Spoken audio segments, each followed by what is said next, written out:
Today's tutorial has been inspired by the mid-century modern boho celestial art that we're seeing everywhere at the minute, and I really wanted to show you guys a simple tutorial that you can do with acrylics for your bedroom or your office space, and just to bring a little bit of colour, and also it's really fun to make.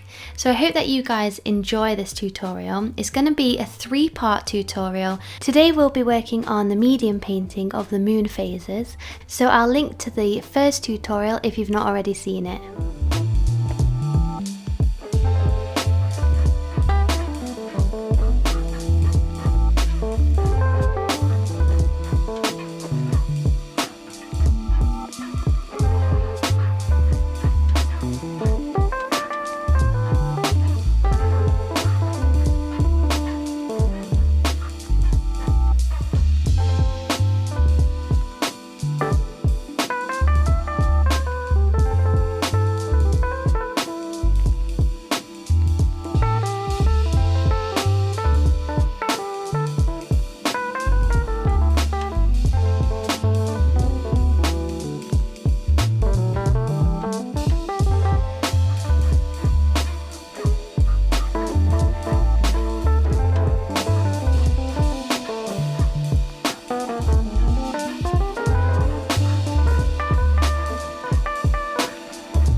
So thanks for watching, and don't forget to tune in tomorrow for the next painting in the series.